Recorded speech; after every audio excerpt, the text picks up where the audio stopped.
তো hello guys, welcome to my channel Russell explainer. আজকে SmackDown শুরু হয় ব্লাড লাইনের সেগমেন্ট দিয়ে। আর আজকে তোমাদের সোলো সিকোয়াকে দেখে এমনটা মনে হবে যে সোলো সিকোয়া পুরো রোমাঞ্চেন্স হওয়ার চেষ্টা করছে, ঠিক তেমনটাই যেমন কাক নিজের পেছনে ঝাঁটা গুঁজে ময়ূর হওয়ার চেষ্টা করে। মানে আজকে সোলো সিকোবার পুরো হাব ভাব, তারপর বডি ল্যাঙ্গুয়েজ, চাল চলন তোমাদের পুরো রোমাঞ্চেন্সের মতো লাগবে, যেমনটা রোমাঞ্চেন্স করতো। একেবারে সোলো সিকোয়া নিজেকে রোমাঞ্চেন্সই ভেবে বসে আছে। তো এবারে কী হয়েছে, সবাই রিংয়ের মধ্যে আছে। এখানে পল এমান, টামাটোঙ্গা, সোলো সিকোবা, টাঙ্গালোয়া সবাই ছিল। এবার পল এমান এই প্রথমবার নিজের মুখে এটা বলল যে যতদিন না রোমান রেন্স ফিরছে ততদিন head of the table tribal chief হবে সোলো সিকোবা। আর এটা পল এমান নিজে অ্যানাউন্স করেছে। তো এটা দেখে সোলো সিকোবা তো খুবই খুশি, আর বাদ বাকি দুজনও খুশি। এবারে কী হয় যে সোলো সিকোবা মাইক নেয়। সোলো সিকোবা এখানে ব্লাড লাইনের মধ্যে টাঙ্গালোয়াকে ইনক্লুড করে, যে নতুন মেম্বার হিসাবে, ব্লাড লাইনের নতুন মেম্বার হিসাবে তাকে স্বীকার করেছে। তো এখানে কি বলা যায়, টোঙ্গা লোয়ার একেবারে নবীন বরণ হয়ে গেছে ব্লাড লাইনের মধ্যে। এবারে কি হয় যে সোলো সিকোবা বলে যে আমাদের টোঙ্গা হচ্ছে আমাদের রাইট হ্যান্ড ম্যান। যেমনটা আমাদের ছিল জে উসো ছিল রাইট হ্যান্ড ম্যান, এখন হয়ে গেছে টোঙ্গা হয়ে গেছে সোলো সিকোবা নতুন ট্রাইবাল চিফের রাইট হ্যান্ড ম্যান। তখন জে উসোর জায়গাটা পেয়ে গেছে টোঙ্গা। এবারে কি হয় যে এখানে পল হেমনকে সোলো সিকোবা বলে যে টোঙ্গালোয়াকে থ্যাংক ইউ বলে। এবারে পল হেমন বলে হ্যাঁ আমি কি থ্যাংক ইউ বলবো এদেরকে, ঠিক আছে থ্যাংক ইউ বলে দিচ্ছি। পল হেমন দুজনকে থ্যাংক ইউ বলে। টোঙ্গালোয়া তো ঠিক আছে, কোনো ব্যাপার না, কিন্তু টামাটোঙ্গা তো জানো একটু মাথা খারাপ টাইপের। তো টামাটোঙ্গা বলে না আমার তোর বলা থ্যাংক ইউটা খুব একটা পছন্দ হয়নি, তো ভালো করে থ্যাংক ইউ বল। তো এবারে পল হেমন একটু ভয় পেয়ে যায়, আর পল হেমন তাকে সম্মানের সাথে ভালোভাবে থ্যাংক ইউ বলে। তো এখানেই সব ঠিক আছে, মিটমাট হয়ে গেছে। কিন্তু এখানে কেভিন ওমেন্স চলে আসে, কেভিন ওমেন্স তিনজনের ওপরই অ্যাটাক করে দেয়। কিন্তু যেহেতু এখানে তিনজন ছিল তাই কেভিন ওমেন্স তো প্রথমে মার খাচ্ছিল। তারপর কি হয় যে স্ট্রিট প্রফিটস চলে আসে, আর তারপরে ওরা তিনজন হয়ে যায়। এবার তিনজনের মধ্যে মারামারি শুরু করে। আর কেভিন ওমেন্স স্টিল চেয়ার নিয়ে আসে, সোলো সিকোবা, টাঙ্গালো আর তিনজনকেই মারে। আর এবারও সব থেকে বেশি মার টামাটোঙ্গাই খেয়েছে, যেমনটা আমরা দেখে থাকি। আর এখান থেকে আমরা দেখতে পেলাম যেখানে স্ট্যান্ড টল করলো কেভিন ওমেন্স আর স্ট্রিট প্রফিটস, আর ওদিকে ব্লাড লাইন পালিয়ে গেছে। আর এরপর আমরা ব্যাক স্টেজে সোলো সিকোবাকে পল হেমনকে হুমকি দিতেও দেখতে পাই। এখানে সোলো সিকোবা পল হেমনকে বলে যে আজকে স্ম্যাকডাউনের মেন ইভেন্টে কেভিন ওমেন্সের টিমের সাথে আমাদের ব্লাড লাইনে 6 ম্যান ট্যাগ টিম ম্যাচ বুক কর, না হলে আজকের স্ম্যাকডাউনের মেন ইভেন্টে পল হেমনকে টামাটোঙ্গার সাথে লড়তে হবে। তো এইটা শুনে তো পল হেমন ভয় পেয়ে যায়, ভাবছে এ কী হচ্ছে, আমাকে টামাটোঙ্গার সাথে লড়তে হবে, ওই পাগল ছাগলের সাথে। তো পল হেমন কী করে, সোজা নিক অল্ডিসের হেড অফিসে ছোটে। তারপর আমরা বিয়াঙ্কা ব্লেয়ার আর জেড কার্গিলের সাথে ক্যান্ডিস লাজার আর ইন্ডি হার্টওয়েলের ম্যাচ দেখতে পাই। কিন্তু আমি তো ভাবছি যে এখানে এটা কি হচ্ছে, এখানে তো ইন্ডি হার্টওয়েল বলেছিল যে ক্যান্ডিস লাজার নাকি ইনজোর্ড, তাহলে ক্যান্ডিস লাজার ম্যাচ কী করে রেসেল করছে। তো যাই হোক এখানে খুব সহজেই বিয়াঙ্কা ব্লেয়ার আর জেড কার্গিল এদের দুজনকে হারিয়ে দেয়। তারপর কী হয় যে সেনা বেসলার, জোই স্টার্ক, এলওয়া ফায়ার এদের এই দুটো টিম এসে এদের উপর অ্যাটাক করে দেয়, কিন্তু লাভ হয় না। আগের বার যেহেতু বিয়াঙ্কা ব্লেয়ার আর জেড কার্গিল মার খেয়েছিল, তাই এবারে কী হয় যে এদেরকে আপার হ্যান্ড দেওয়া হয়। এরাই মিলে চারজনকে মেরে ধরে একেবারে সাফ করে দেয় রিং। তো এইখান থেকে বলার কিছু নেই, মনে হচ্ছে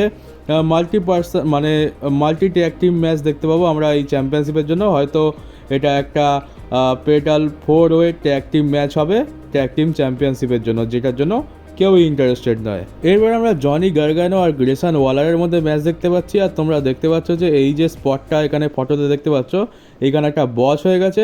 এখানে জনি গার্গানোকে পুরো স্পিন করে ঘুরতে হতো, কিন্তু জনি গার্গানো পুরো স্পিন করে ঘুরতে পারে না, আর সোজা নিজের মাথার উপরে ল্যান্ড করেছে। তো ওখানে একটু বস হয়েছিল, ভাবছিলাম যে গেছে মনে হয় জনি গার্গানোর মাথায় কিছু একটা হয়েছে, কিন্তু দেখলাম যে না, পুরোপুরি ঠিক আছে। তো যাকে বস হয়ে গেছে, কিন্তু তার সাথেও কোনো প্রবলেম হয়নি। তো এখানে কী হয়েছে, এখানে জনি গার্গানোকে কেই বা সিরিয়াসভাবে না, এখানে গ্রেসান ওয়ালার আর অস্টিন থিওরি যেহেতু ট্যাগ টিম চ্যাম্পিয়ন, তাই এখানে গ্রেসান ওয়ালার জিতে গেছে। কিন্তু ম্যাচের মাঝখানে দেখলাম যে জনি গার্গানো গিয়ে অস্টিন থিওরির ওপরে পড়লো, অস্টিন থিওরি মার খেয়ে নিচে পড়ে আছে, কিন্তু গ্রেসান ওয়ালারের তাতে ভুক্কে মাত্র নেই, সে জিতে যাওয়ার পর সেলিব্রেট করছে, আর এখানে অস্টিন থিওরির দিকে ঘুরেও তাকাচ্ছে না।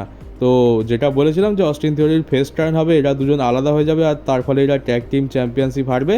তো তার সূত্রপাত হয়ে গেছে, খুব তাড়াতাড়ি এরা দুজন আলাদা হয়ে যাবে। এখানে গ্রেসান ওয়ালার হবে হিল আর অস্টিন থিওরি হবে ফেস। তো দেখা যাক কত দিন লাগে এদের আলাদা হতে।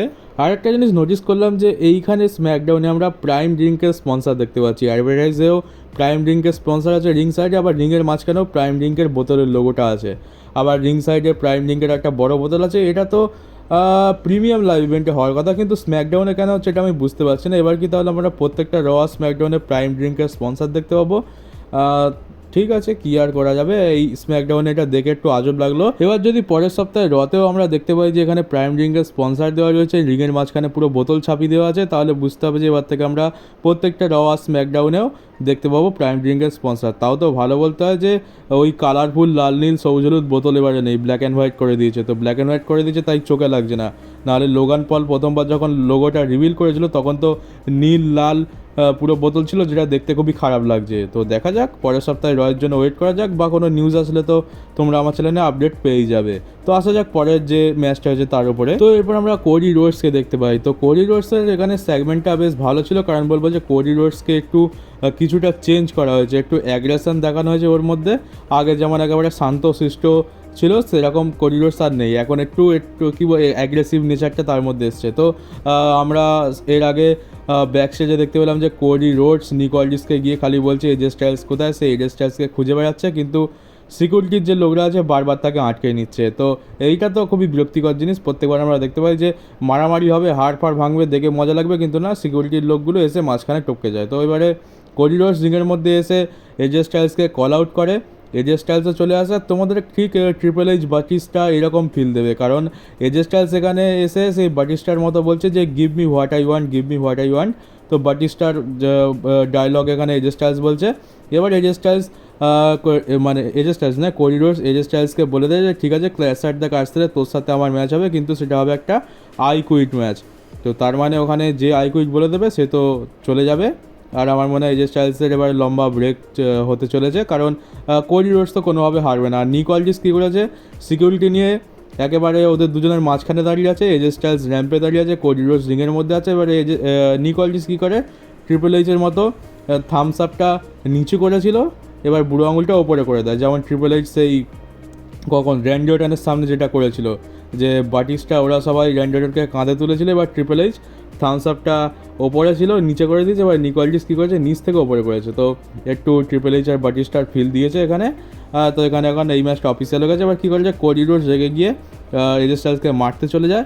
মাঝখানে সিকিউরিটির লোকরা আছে, সিকিউরিটির লোকরা তো সব মিলে কোডি রোডসকেই আটকাতে ব্যস্ত, কিন্তু এজে স্টাইলসকে কেউ আটকায়নি। কোডি রোডস যতবারই মারতে যায় সিকিউরিটির লোকরা আটকায় না, কিন্তু এজে স্টাইলস এসে কোডি রোডসকে একটা পাঞ্চ মেরে দেয়। তো আমি বলবো সবাই কোডি রোডসকে আটকাচ্ছ, তো এজে স্টাইলসকে কে আটকাবে? মানে সিকিউরিটি তো একতরফা সিকিউরিটি হয়ে গেল, সবাই কোডি রোডসের পেছনে পড়ে আছে আর এজে স্টাইলস যা নয় তাই করছে। তো এই একটা জিনিস দেখতে পেলাম। তো চলো দেখা যাক ক্ল্যাশ অ্যাট দ্য কাস্টেলে কে আই কুইট বলে। এরপর আমরা এলএ নাইট ভার্সেস কার্মেলো হেজের ম্যাচ দেখতে পাই, কারণ আমরা ব্যাক স্টেজে দেখেছি যে এলএ নাইট সব জায়গায় লোগান পলকে খুঁজে বেড়াচ্ছে, আর সেই খুঁজতে খুঁজতে কার্মেলো হেজের সাথে একটু দেখা হয়ে গেছে, কথা কাটাকাটি হয়েছে, তাই জন্য কার্মেলো হেজের সাথে এলএ নাইটের ম্যাচ বুক হয়ে গেছে। তো এখানে এলএ নাইট কার্মেলো হেজকে হারিয়ে দেয়, আর হারিয়ে দেওয়ার পরে কী করেছে, কমেন্ট্রি টেবিলে গিয়ে কমেন্টেটাররা যে মাইক নিয়ে কথা বলে কানে হেডফোন দিয়ে, সেই মাইক নিয়ে লোগান পলকে কল আউট করে আর বলে দেয় যে লোগান পল যদি স্ম্যাকডাউনে না আসে তো আমি লোগান পলের কাছে চলে যাব। মানে ঠিক যেমনটা এজে স্টাইলস স্ম্যাকডাউনে ছিল না বলে এজে স্টাইলসের বাড়ি চলে গেছিলো এলএ নাইট, ঠিক তেমনটাই। এবারে কিছুক্ষণ পর আমরা লোগান পলের একটা ভিডিও কল, মানে ভিডিও কল নয়, হ্যাঁ ভিডিও প্যাকেজেস দেখতে পাই। সেখানে লোগান পল বলে যে আমি এলএ নাইটকে সিরিয়াসভাবে নিই না। তো এলএ নাইট কী করছে না করছে কিছু যায় আসে না, কিন্তু আমরা শেষ পর্যন্ত জানি যে ক্ল্যাশ অ্যাট দ্য কাস্টেলে এলএ নাইটের সাথে লোগান পলের ম্যাচ হবে, আর যদি ক্ল্যাশ অ্যাট দ্য কাস্টেলে না হয় তাহলে সামার স্ল্যামে তো হয়েই যাবে। এরপর আমরা বেলি আর পাইপার নেভেনের একটা সেগমেন্ট দেখতে পাই, যেটা খুবই বোরিং ছিল, বেকার ছিল, যেটার প্রতি কারোর ইন্টারেস্ট নেই, তাই আমিও বেশি যাবো না। এখানে বুঝতে পারলাম যে পাইপার নেভেনকে বেলির এগেনস্টে ম্যাচ দেওয়া হয়েছে, কারণ পাইপার নেভেন হচ্ছে ইউকের, ঠিক তাই জন্য তাকে বুক করা হয়েছে। আমরা দেখেছিলাম যে এলিমিনেশন চেম্বারে যত কটা অস্ট্রেলিয়ান ছিল সব কটাকে নিয়ে চলে গেছিলো, খালি ব্রনসন রিডকে বাদে, কারণ ব্রনসন রিডের কিছু পার্সোনাল ইস্যু ছিল যার ফলে সে যেতে পারেনি। তাই এবারে যেহেতু ইউকেতে ডাব্লিউডাব্লিউ শো হচ্ছে, তাই যত ইউকের সুপারস্টার হচ্ছে সবাইকে পুশ করতে হবে, সেই জন্যই পাইপার নেভেনকে বেলির এগেনস্টে ম্যাচ দেওয়া হয়েছে, না হলে এইরকম ম্যাচ কেই বা বুক করে। তো কুয়েবেক আর কিছু এখানে বলার কিছু নেই, জাস্ট পাইপার নেভেন ইউকের, তাই জন্য এখানে এই সেগমেন্টে একটু হাইপ করা হয়েছে ইউকেকে নিয়ে। এরপর মেন ইভেন্টে আমরা সেই 6 ম্যান ট্যাগ টিম ম্যাচ দেখতে পাই, একদিকে কেভিন ওমেন্স আর স্ট্রিট প্রফিটস, আর একদিকে ব্লাড লাইন। এখানে শুরুতে ব্লাড লাইন ডমিনেট করে, কিন্তু তারপর কেভিন ওমেন্স আসার পর কেভিন ওমেন্স সবাইকে মেরে একেবারে ভাগিয়ে দেয়, আর সবাইকে খুব মারে। আর তারপরে আমরা দেখলাম যে এখানে সোলো সিকোভাকে স্টানার লাগিয়ে দেয়, এবারে পিন করতে যাবে, কিন্তু টামাটোঙ্গা টাঙ্গালোয়া সবাই মিলে টেনে নেয়। আর আমরা জানি যে ব্লাড লাইনের ম্যাচ, তাই এখানে চিটিং হবে আর বহুত ঝামেলা হবে। তো এখানে কী হচ্ছে, 6 জন নিজেদের মধ্যেই মারামারি করতে শুরু করে দেয় রিং সাইডে, এখানে মন্টেসোর রোবট থেকে এদের মধ্যে উপরে জাম্পও লাগায়, কিন্তু তারপরে হয় যে সোলো সিকোয়া চিয়ার দিয়ে এদের উপর অ্যাটাক করে দেয়, যার ফলে ম্যাচটা ডিসকোয়ালিফাই হয়ে যায়। আর এরপর আমরা দেখতে পাই যে সোলো সিকোয়া সত্যিকারের এই রোমান রেন্স হয়ে গেছে, গরিবের রোমান রেন্স। সোলো সিকোয়া এখানে কি করেছে, কেভিন ওমেন্স এখানে মন্টেসপোর্ট রিংয়ের মধ্যে টাঙ্গালোয়া মন্টেসপোর্টকে ধরে দাঁড়িয়ে আছে, আর সোলো সিকোয়া এসে মন্টেসপোর্টকে স্পিয়ার লাগিয়ে দেয়। তো এখানে রোমান রেন্সের স্পিয়ারটা সোলো সিকোয়া ইউজ করছে, আর বলবো যে এটা জেউসের থেকে তো ভালো স্পিয়ার ইউজ করেছে, কারণ জেউসের স্পিয়ারটা খুবই বেকার লাগে আমার, কিন্তু সোলো সিকোয়া স্পিয়ারটা তোমাদের দেখে ভালো লাগে, বেশ ইম্প্যাক্টফুল, আর সোলো সিকোয়াকে ওই মুভটাতে বেশ ভালো মানিয়েছে। তো রোমানের স্পিয়ার নিয়ে নিয়েছে, ভালো এখানেই থেমে যাবে, কিন্তু না, বাইরে গিয়ে দেখলাম যে কমেন্ট্রি টেবিলের ওপরে কেভিন ওমেন্সকে শিল্ডের পাওয়ার বম দিয়েছে, যে মানে যে পাওয়ার বমটা রোমান রেন্স, সেথ রলিন্স আর ডিন অ্যামব্রোজ ইউজ করে, তোমরা দেখতে পাচ্ছ ফটোতে শিল্ডের পাওয়ার বম এখানে সোলো সিকোয়া রোমান রেন্সের মতো কেভিন ওমেন্সকে লাগিয়ে দিয়েছে। তাই এখন সোলো সিকোয়া হয়ে গেছে নতুন রোমান রেন্স বা নতুন ট্রাইবাল চিফ। তো ব্যাস এখানেই স্ম্যাকডাউন শেষ। তো চলো গাইজ, এই ছিল আজকে স্ম্যাকডাউন, আর এই ছিল আজকের আমার রিভিউ ভিডিও। আমার ভিডিওটা কেমন লাগলো কমেন্ট বক্সে অবশ্যই জানিও। ভিডিওটা ভালো লাগলে একটু লাইক করে দিও, আর যারা নতুন তারা চ্যানেলটাকে সাবস্ক্রাইব করে নোটিফিকেশন বেলটাকে অবশ্যই অন করে দিও, যাতে তোমরা ডাব্লিউডাব্লিউ রিলেটেড এরকম আরও নিউজ আর মজাদার ভিডিও রেগুলার পেতে থাকো। তো চলো বন্ধুরা, দেখা হচ্ছে তোমাদের সাথে আমার পরের ভিডিওতে।